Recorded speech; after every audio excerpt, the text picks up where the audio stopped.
এইবাৰ অসমৰ লটাৰী মাফিয়াই বহিৰাজ্যত লটাৰীৰ ব্যৱসায়টো চলাবলৈ গৈছে।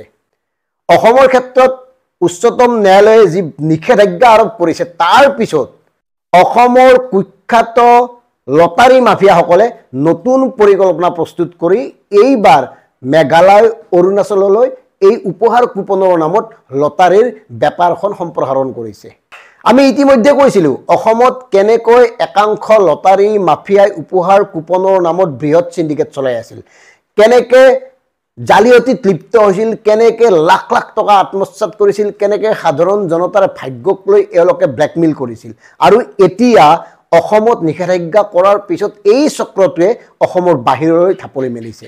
এইবাৰ উপহাৰ কুপনৰ নামত এই লটাৰীৰ এই ব্যৱসায়টো বাহিৰলৈ নিয়াৰ নেপথ্যৰ মূল মানুহজন হ'ল জনৈক ৰাজবংশী।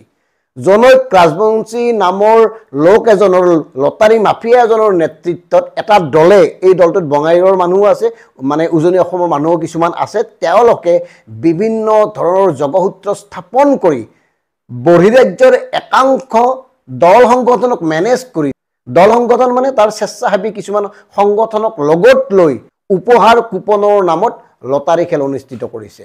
আৰু মন কৰিব সেইসমূহ উপহাৰ কুপনৰ খেলৰ বিজ্ঞাপন অসমতো অসমীয়া ভাষাত প্ৰচাৰ পাইছে। এনেকুৱা কিছুমান ফেচবুক পেজত প্ৰচাৰ পাইছে যিসমূহ ফেচবুক পেজে টকা লৈ লটাৰীৰ এনেকে প্ৰমোট কৰি আহিছে, লটাৰীৰ মাৰ্কেটিং কৰি আহিছে। আৰু তাৰ নেপথ্যত এটা দুষ্ট চক্ৰ জড়িত হৈ আছে।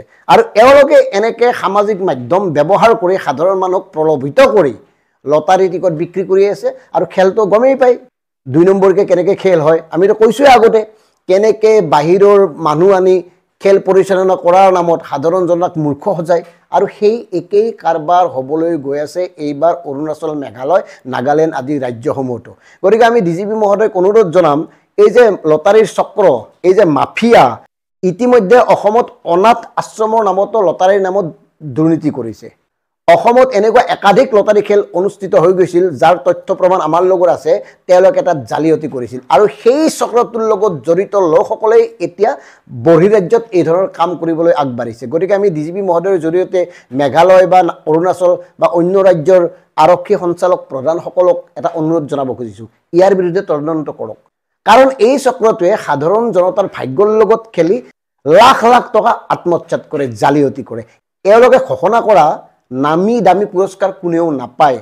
মানে বিক্ৰী নোহোৱা টিকটৰ বিপৰীতে তেওঁলোকে যিবোৰ নামী দামী উপহাৰ ৰাখে সেইবোৰ মানে তাত ফুটে, বাকী বেলেগত নাপায়। এটা দুটা ক'ৰবাত যায়, সেইটো তেওঁলোকৰ নিজৰ মানুহৰ মাজতে যায়। গতিকে এনেকৈ জালিয়াতি কৰি আহিছে, এনেকৈ সাধাৰণ জনতাক মূৰ্খ সজাই আহিছে।